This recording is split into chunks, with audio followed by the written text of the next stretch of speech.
This is a problem with a moment about a point.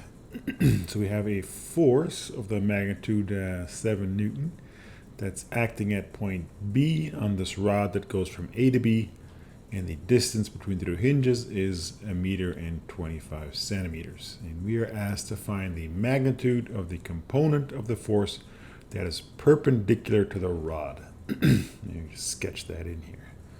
Let's see, maybe in blue. Right, this is our rod right here. So perpendicular would be this part.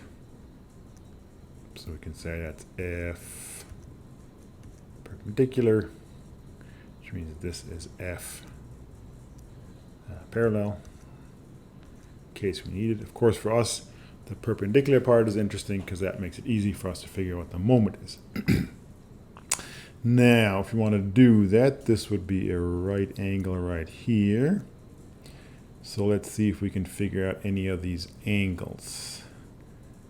All right, we have to be careful because this is not parallel to that. So let's see.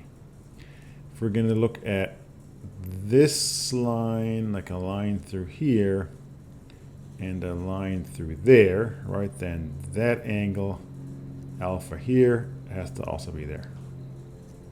Alpha. All right, what else can we say? Then we can say that this angle right here, right, that would be from like all the way across would be 90. So it would be 90 degrees minus alpha right there, and then minus beta. That would be our angle here. All right. So with that, I think we can just go in and use law of cosines to figure out what this is, right? Because we'll know what this, or no, not even law of cosines, we can just use our right triangle, even easier. All right, let's scroll down. Make sure we still have our picture. And so that would be saying in problem A, let's see, we have our triangle. And what can we say? We can say the cosine of that angle up there. So cosine, let's call that, maybe we'll call all that theta, make it a little easier to handle.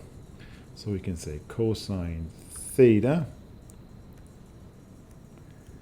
is equal to the adjacent over the hypotenuse. So that would be F perpendicular over F in total. Which means that F perpendicular is just F times cosine theta.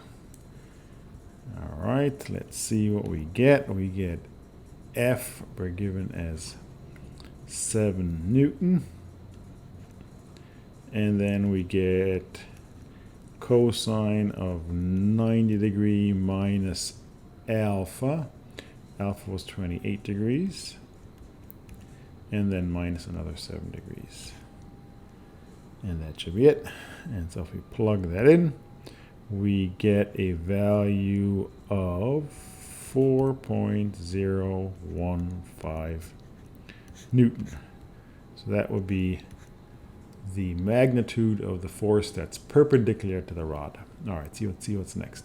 What is the magnitude of the moment of the force about point A? All right, what do we do?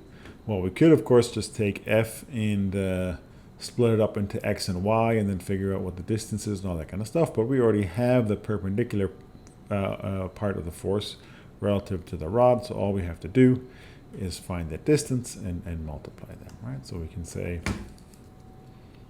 B is the moment around A is equal to, we said F perpendicular times L, and now let's check what the direction is. It is turning this way, right? This would be kind of the overall turning direction. Kind of like that, I guess we can say, right? Which means that is clockwise, so it would be negative.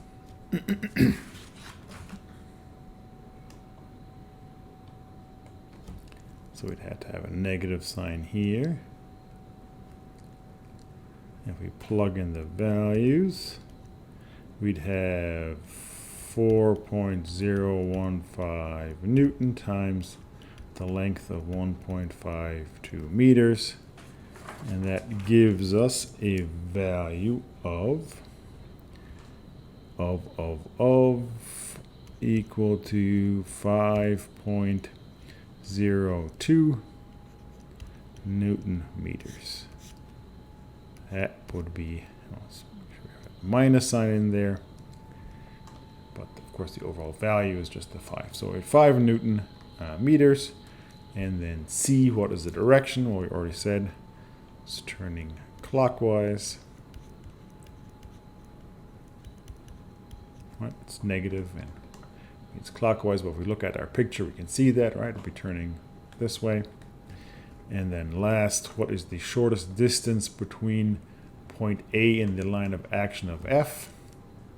Right, so that would be, look at my line of action of F would be something like this. And now what is the shortest distance? Our shortest distance is going to be something probably around here, right? That's going to be my shortest distance.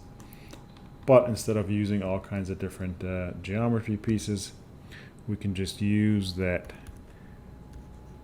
MA, which we just calculated. What are we? That was not what I was trying to write.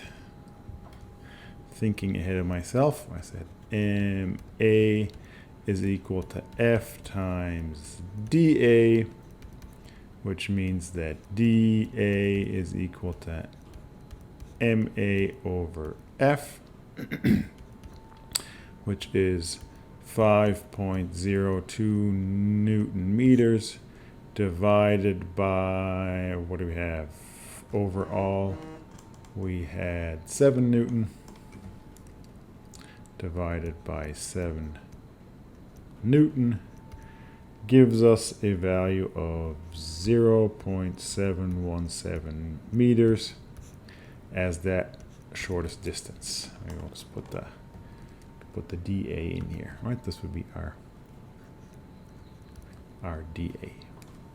All right, so with that, we found out what the perpendicular component of the force is. We found out what the moment of F is around A, that's direction, and what the shortest distance is.